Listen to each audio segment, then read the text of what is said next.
that I was speaking to a friend of mine last week, sometime, who was interested in joining and being a member, but his main focus was that, like, listen, I got a contracting position. I'm a contractor. I'm still working.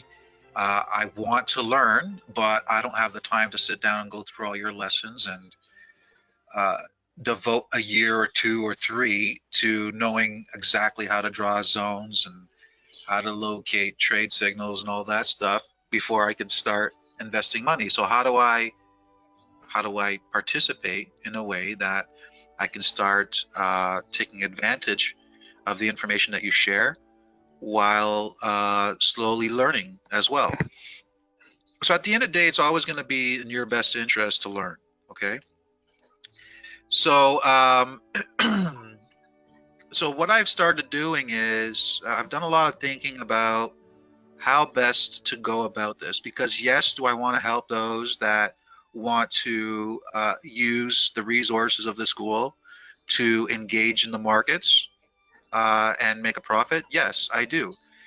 But at the same time, what I don't want to open up the door to is being bombarded by questions regarding trades and positions and should I do this, should I do that? Because, like I've mentioned before, at the end of the day, I'm not a financial advisor, and it's illegal for me to give financial advice regarding what you should put your money into.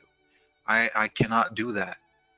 What I can do is I can say, I'm teaching you a system of how the market works and how to trade the market based on, these concepts and principles, how the market moves from zone to zone and all that stuff. And I can show you the trades that would be located using the system. But what I cannot do is I can't say, this is where you buy, this is what you should do is buy here, and this is how much you should buy, and this is what, you know, um, how you should spend your money, because I'm not a financial advisor. I cannot do that. So, additional trade signals. But as we all know, the markets are a lot more complex than it playing out perfectly like that. So we need to be able to adjust to the market conditions and be able to take what we know to be true about the markets and use that information to engage in positions in the markets. So I've traded my personal accounts and other accounts that I manage in this manner. I want to help, but I also want to be very clear with how these trade ideas are going to work. Now, again, I'm going to be presenting these as trade ideas. All right. I will be very specific on how, if I was to take these trades, how I would manage them and where my targets would be and what my exit strategies would be. Okay. So I'm going to be sharing specific information based on the Sherlock system, because remember, the Sherlock system is about how price moves. If there's compression, what do we expect? If it's a tested zone, what do we expect? If it's a monthly demand zone that's in play, what do we expect? If there's a trend on the weekly time frame, what do we expect? If range has been broken to the upside, what do we expect? All this information gathered together gives us certain expectations of what price should do. And as you can see, we've been really, really good with the forecasts that we've laid out and the trade ideas that we've laid out. So I want to continue in this direction. And how I'm going to be structuring this information is in such a way that I think we're being very clear in what we're waiting for and how we're going to be managing these trades.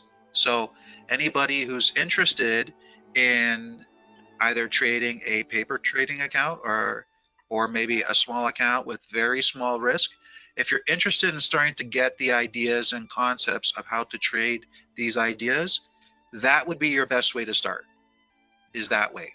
But the one thing I don't want is I don't want to be bombarded with 100 questions as to where did you get in, what position size, how much risk are you taking, did you get out of your positions now, are you adding to your positions now? If it's not here, then there's nothing for me to say. okay? Because I need to stay focused on trading. I need to stay focused on the classroom sessions. I need to stay focused on building the school and building the resources to the level that I want to build them to. But for me to stay focused on that, I need to not be bombarded with questions. So over the next many weeks, what I am going to be working on is a series of video lessons that will be geared towards how to read through this watch list and the trade ideas, and how to perceive what I'm reading, what I'm writing here, and how to get into positions, for practice, and what it means when we have certain targets, what it means when we have certain exit strategies. Like for instance, we have this Euro Aussie trade idea, where the trade idea was given one out at 156.07, which was calling for a short position. So Euro Aussie at 156.07, I believe now it's at 153, okay? 153. So this trade idea for shorting was called at a higher price, 156.07, called for move lower. We have two targets on this one, okay? Two targets. One is 141.61. The second is 152.99. Oh, the first target's 152, sorry.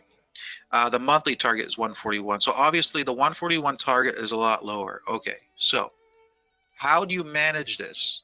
Okay, there's a whole logic behind this process. Now, for price to get down to this lower area here, it has to remove a monthly area of demand. So considering the fact that there's a monthly area demand, we have to expect that there's going to be some sort of reaction to the upside. All right. So obviously, stop losses above daily supply zones may not be good enough to hold this move upwards. May be stopped out, but stop losses below above daily supply zones are good enough if your target is just down here, weekly target. Okay. So as I've laid it out here, as long as the weekly downtrend holds, I have a monthly target of 141.61. Okay, so what does that mean? Well, what that means is simple. Okay, when you get to level 2, you'll understand these trade ideas a lot more. Okay, because we talk about structure, we talk about trends. What do we expect when we have downtrends? What do we expect when price is ranging? All these things are very important.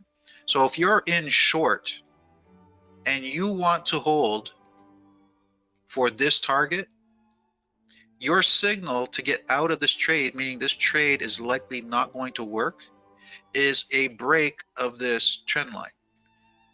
Everybody knows what a break of a trend line looks like, right? You know that if price comes up to it, creates a 50% candle at that trend line, it's either going to drop or it's going to rally. So if the next candle opens up here and it starts making a move up, that's your signal to get out of the trade. So if you want to hold for this target,